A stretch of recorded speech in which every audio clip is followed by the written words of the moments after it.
We are so thrilled to be partnering with Hinge. Hinge is the dating app designed to be deleted. As you all know, I'm a huge Hinge advocate as I met my partner of almost 3 years on the app. Even before meeting him, Hinge was always my go-to app because I met more relationship-minded people here and had some great dates. Clearly, I haven't been on the app for a little while, but I re-downloaded it to check out some of the new features. One that stood out to me was the voice prompt, my best friend's take on why you should date me, where your friend can hype you up. Not only does this make the profile creation less daunting, but it's not always easy to see your own green flags. So to test it out, I asked Yue some fun prompts to get her take on what I could put if I was dating again. So the first one, how long have we known each other? What was your first impression of me and how has that changed? Julie and I have known each other for almost 10 years. My first impression of Julie was that she's very social, but I've learned that she has a lot more depth to her beyond the social butterfly that she is. My next prompt, what do you think are my green flags?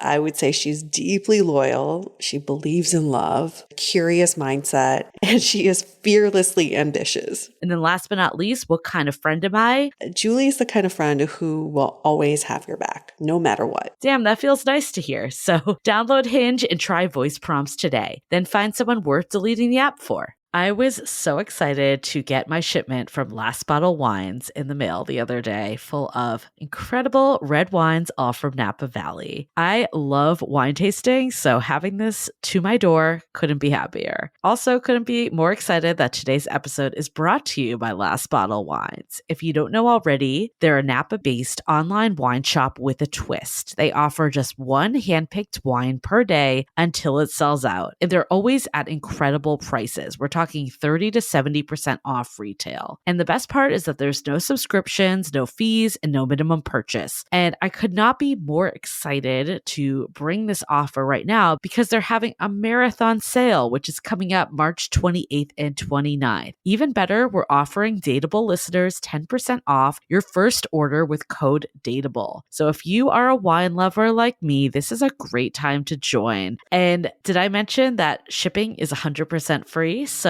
what are you waiting for? Mark your calendar for March 28th and 29th or get on it earlier if you want. You can sign up at lastbottlewines.com and use code DATEABLE and find out why Last Bottle is the most fun way to discover and buy amazing wine. The Dateable podcast is an insider's look into modern dating that the Huffington Post calls one of the top 10 podcasts about love and sex. On each episode, we'll talk to real daters about everything from sex parties to sex droughts, date fails to diaper fetishes, and first moves to first loves. I'm your host, Yue Xu, former dating coach turned dating sociologist. You'll also hear from my co-host and producer, Julie Krafchick, as we explore this crazy dateable world. Brunchables, welcome to another episode of Brunch Talk by the Dateable podcast. If you're new to these episodes, we have a episode that we do during the week, and then we have one on the weekend where we can address some of the questions that you all have sent in. And we've gotten so many questions in. It's so great, but you can still keep sending them in. We love Brunch Talk, and we love all the topics that you're all asking us about. This is like the little side dish that you get, the extra. It's like when you have to pay extra for that avocado, we're giving you the free avocado. Fuck.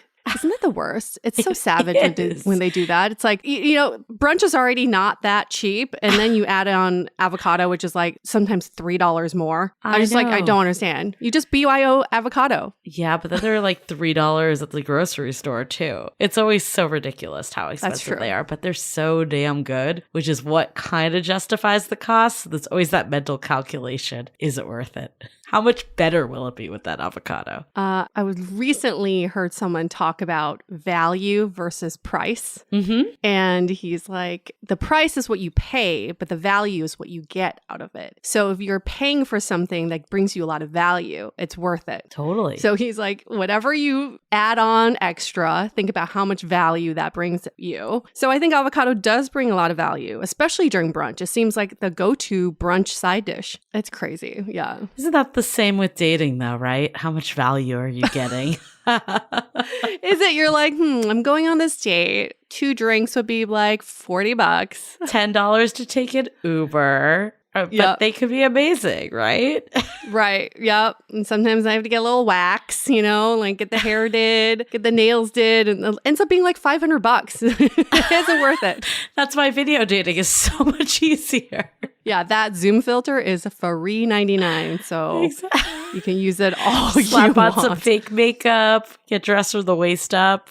Oh, so much better. I used to think of dating as, because it does add up. I know a lot of guys say that men spend more when it comes to dating. It's not true. Women spend equally as much, if not sometimes more. Just a lot of it is even in the prep work. But I always thought of the price tag as like the price for admission for a show. You're either going to meet someone amazing or you're going to watch a very entertaining show, and I would pay that much for a play or a musical.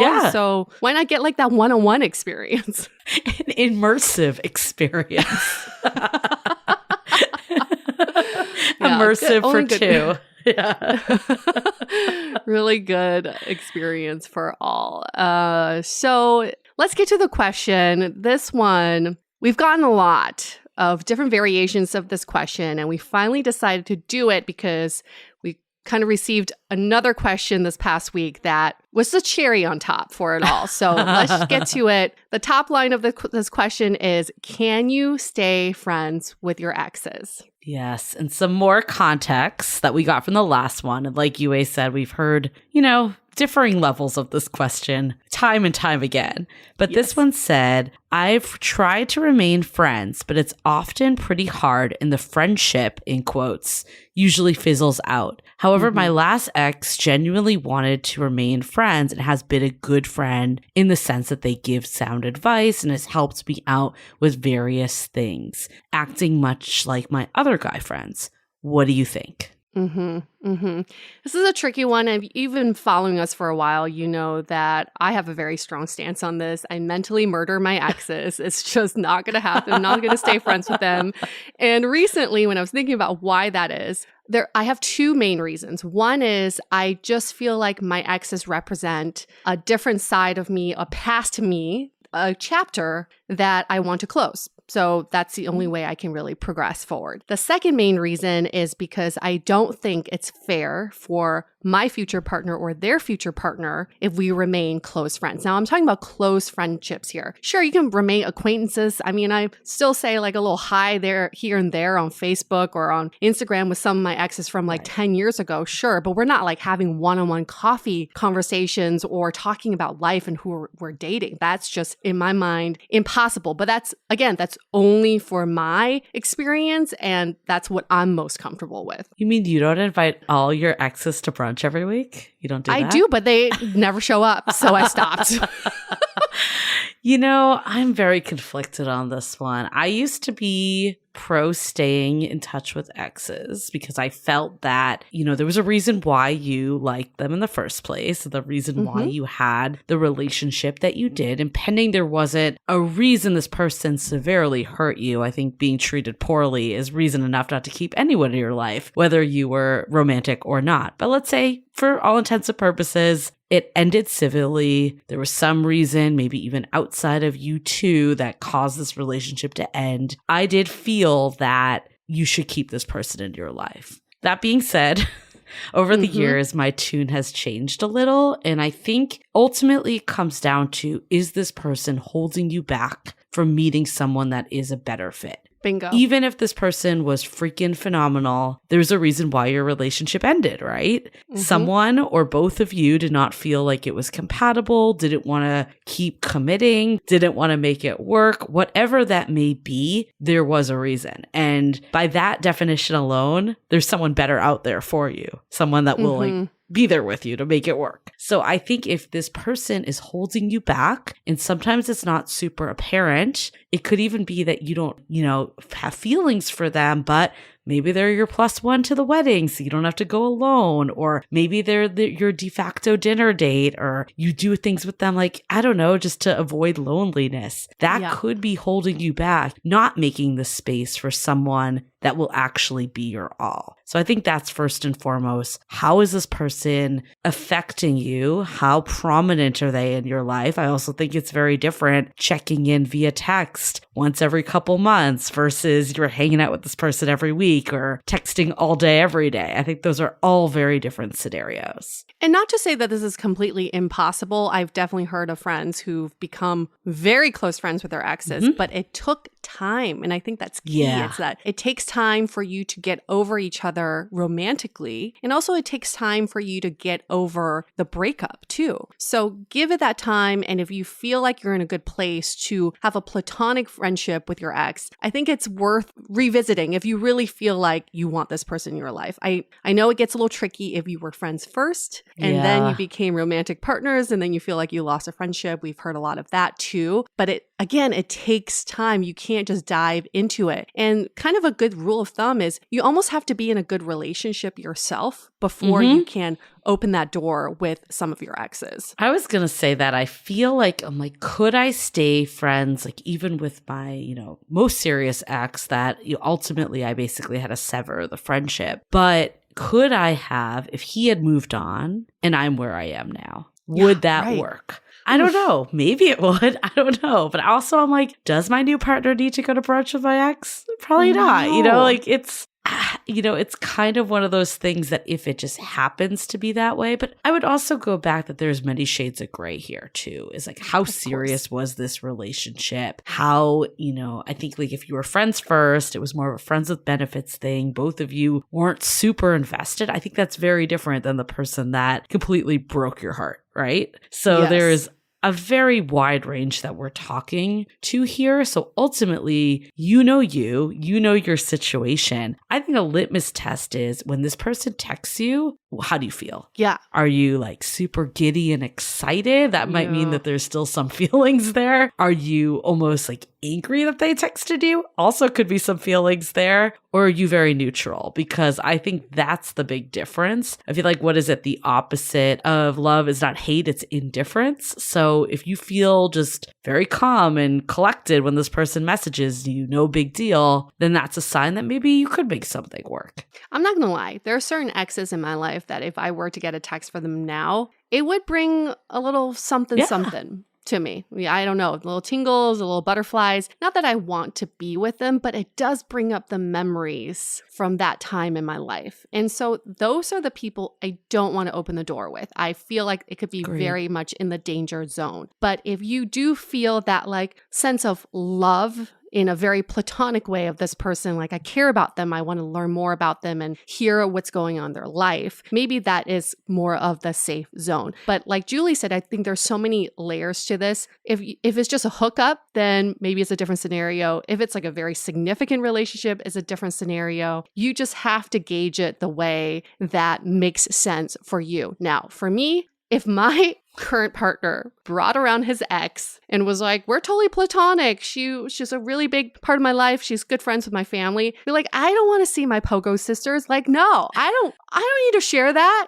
Like I'm sure he doesn't want to be Eskimo brothers with some of my friends. Like, I don't want to be part of that. Okay. I don't want to be like in this tribe. So to me, I'm like, would I like that if my partner did that to me? No, I wouldn't. So I just don't think it would be very fair. That's a really good litmus test. I think, I have two exes. One, I engage with every so often. It's very infrequent. I would say maybe at this point once a year. Like it's really infrequent. Also helps that he lives in a different country. So that's another factor that helps. And we didn't date as long either. So there's like that piece too. And we did a video call over COVID. And this was before I met my current partner. And, there was no feelings whatsoever. And he didn't really, maybe if I had made a move, he would have like advanced it to be more flirtatious, but he didn't either. So it did not feel bad. It felt very platonic. And I think that person if he lived here, I probably maybe could like talk to every so often. I don't know. Again, I don't know how much like I'd want to hang out because like I have a partner now and it would really come down to his comfort with it. But I could see it potentially being someone because there's just no feelings there. Right. My other ex, on the other hand, like I had to essentially be like, I can't do this anymore. Like even texts or anything because, you know, there were still, I didn't have feelings similar to you, Yue. It's not like I was like longing to get back together, but it would still elicit things for me. And you were in love with him. Yeah, That's and I huge. think that was the big difference too. It's just like my feelings in general, the amount of time, like there were so many different factors of the two. And, you know, also he hadn't like fully moved on, I don't think. So that was like another piece of it. So it just situation wise, I had to think about myself. What is best for me? Like that's where I had to go is like, what is best for me and what is best for my present, not my past. And sometimes that's a hard answer. And sometimes the answer is not this past person. There's a reason, again, that this person is from the past. And even when you were just bringing up the other less serious ex, I also want to be like, Julie, you have plenty of friends. I can't imagine you being like, I'm going to carve out time just for this guy when you have so many other friends that you can hang out with that you would rather hang out with. It's like, yes, maybe, okay, sure, no more feelings. I could hang out with this person, but will you ever make time? Probably not. Right. This is a random side note. I'm not even sure if I told you this, Yue, which means that this is like not even a big deal, that it's not affecting me. But my past ex, and I've talked to him on the about him on the podcast, had to leave and go back to the UK. So that's why we broke up. And he was actually back in San Francisco visiting. Oh, I want to say like, I don't know, October, November of last year. And he messaged me through WhatsApp multiple times. And none of them went through. And I messaged him because I had to talk to him at a lot of time, like over the holidays, because that's usually like when we would catch up. And he's like, oh, like I messaged you and you never responded. What a sign. And I sent him a screenshot of my messages that did not include his. And he sent me a screenshot of his that included multiple reach outs and tries. And he's like, oh, I thought you were just ignoring me. And I'm like, maybe this is a sign because I probably would have been like, oh, I should meet up. And then it would have been awkward. And then I don't even know if I've actually even told him I have a new partner because we don't like talk that much, you know? Yeah, you're not at that level of friendship. Right. So I'm like, I think this just worked itself out for the better. I didn't even have a decision to make. So maybe that's what people do is just send a message to your ex over WhatsApp and see if it goes through and have WhatsApp decide if you should reconnect with your ex or not. I like this. It's easier to make it that decision. Yeah. Leave it to technology. Yeah. So, but do you think you would have hung out with him if those messages went through? I probably would have or I would have at least had the conversation with my current partner. Mm-hmm. And I think he would have been open to it also because he has like a past ex he still keeps in touch with. And I've become okay with it. And again, it's not like a frequent thing. I think the frequency is a big piece of it too. But do they hang out one-on-one? No, it's more in a group because they were in friends group. Yeah, it's very different. Like you said you would maybe hang out with him if the messages went through, but you meant like not one-on-one. Right? Yeah, I mean, but what would the option be that I just bring my current partner to? Like, that would be fucking awkward. Or invite him to like a group event. Yeah, it's very strange. It's just awkward all around. I mean, that's what makes it challenging. And that's why it depends on the situation. Like, if you or your ex were in the same group of friends, it makes it a lot less weird, I think. Yeah.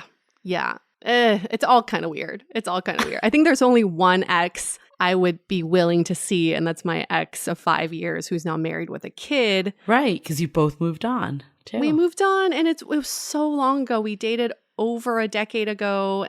It's just like totally different lifetime. So that's the only person I can see not murdering. So let's say he called you up, and he's like, I'm in LA right now. Would you want to meet up? Would you go one-on-one, or would you bring your partner and have him bring his wife? Oh, it would definitely be a double date. I wouldn't see him one-on-one. Yeah. Again, it's my time allocation. Why would I allocate it to someone I haven't really had a relationship with in so long? I would definitely do a double date. But I think this is good. It's like all these boundaries are also important because there isn't a one size fits all answer to this at all. As I know the person that wrote us in was hoping for a very cut or dry yes, no. Unfortunately, that is not the case. No. We do not know your situation well enough. We do not know how you operate well enough. So there's never going to be a cut and dry. I think the other thing for me that helped was what are the boundaries? Like with my other ex, chatting on the phone or seeing each other in person was a definite no. Chatting on the phone brought shit up for me. Text was like, text is the only way I'll interact with him now. Like we haven't talked in a long time at this point, but if he were to reach out now, like I would maybe engage back in text, but I would not go any further than that. Like that would be the ultimate max of where it went.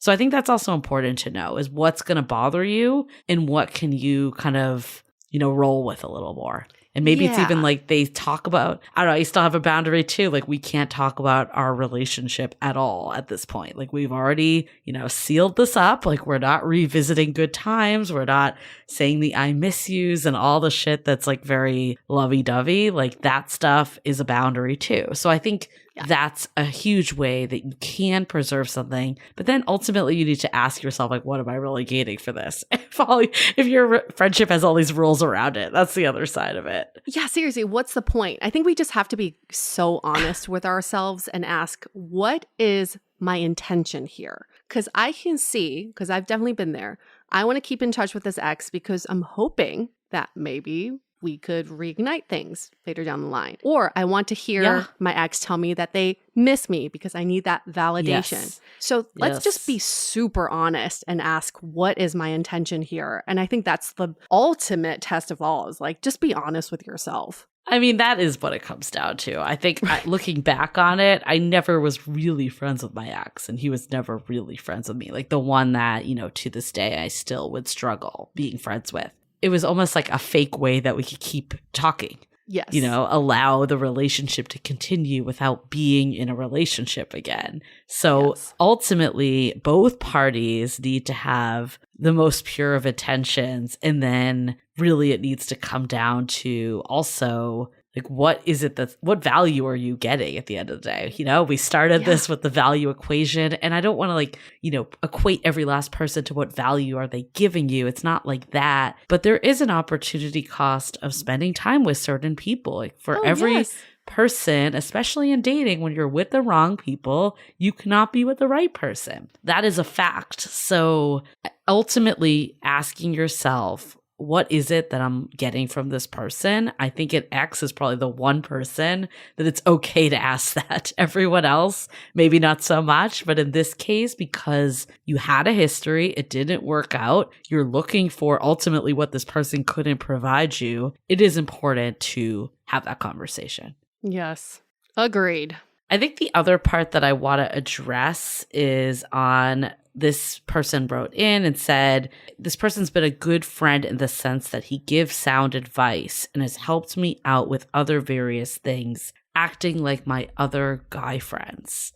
I think this is interesting because ultimately, one, is there a unique take that you're not getting elsewhere, especially if you do have other guy friends? And again, we don't know the answer to that. Like maybe there is, maybe there isn't. But I think that's important to ask yourself. And then two, how much can you talk about future relationships without getting a biased answer? Realistically, even if there's an inkling that this person has some feelings for you, you might not get this unbiased response fully. Yeah, I think we all have a romance bias where we listen more to our partners than we do other people. We actually put more weight on their advice to us. So when an ex is giving you advice, maybe it's not new advice. It's just that you're listening more carefully too. And sometimes we equate that to a close friendship or a connection when you're just putting them kind of on a pedestal above other people in your life. That's a really good point. Because I think also too, sometimes you need to make space.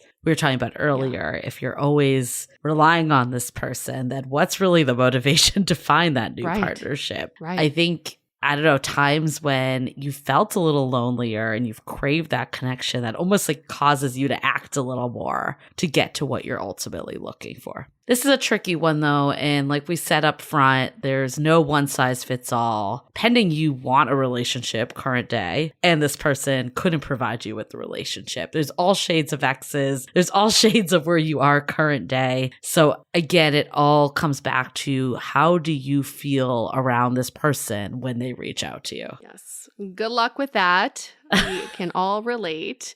So tread carefully, and we are here to support you. And if you have other questions you like to ask, we are taking all the questions for Brunch Talk. You can email us at hello@dateablepodcast.com, or you can DM us on Instagram at dateablepodcast. Awesome. See you next week. Bye. The Dateable Podcast is part of the Frolic Podcast Network. Find more podcasts you'll love at frolic.media/podcasts. Want to continue the conversation? First, follow us on Instagram, Facebook, and Twitter with the handle @DateablePodcast.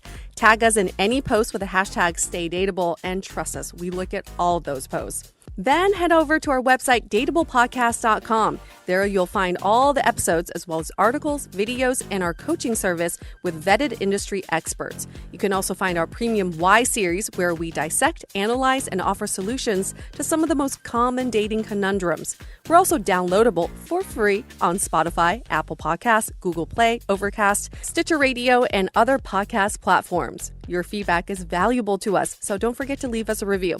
And most importantly, remember to stay dateable.